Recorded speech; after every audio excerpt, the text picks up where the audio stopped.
I wanna know if you hear the words that I'm saying. I wanna know if you feel the hand on your heart. Would it be wise to just For I guess New Orleans, it was a Peaches Records and Tapes, which is a chain, but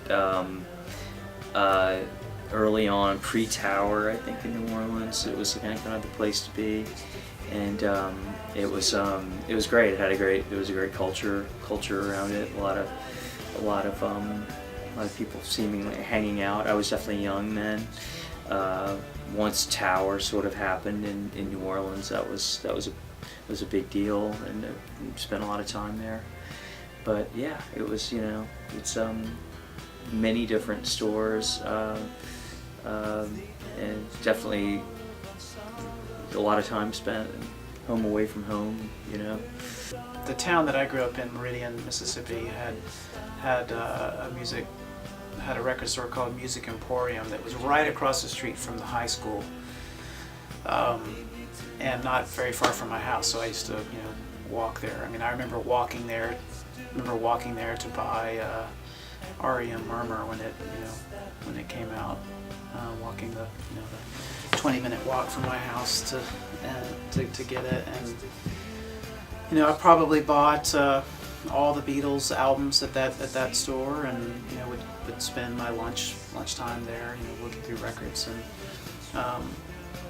but I would have to drive an hour and a half to Jackson, Mississippi, to go to a place called Bebop Record Shop, which was a chain in Jackson that actually carried some of the indie labels in the 80s. So that's where I could find the Husker, that's where I bought Husker Du and the Replacements, and that's where I discovered Miracle Legion, which ended up becoming one of my most one of my favorite bands, and sort of some of the most influential stuff for me at that time. So it was the trek to Jackson, to make a special hour and a half trip to Jackson to buy records, once a month was, that was definitely something to look forward to.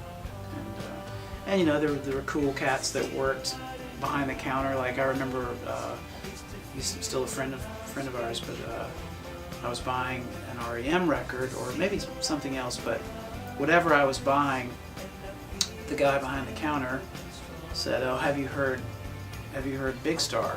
And I had not listened to them yet, but I'd seen the name in a magazine article or something. He basically forced me to buy Big Star's Third, which is ended up being a revelation, and it sort of informed a lot of the work. That's the first one I bought too. That was weird to buy Third first. Yeah. So yeah, record stores are a big part of why we do what we do. see the light in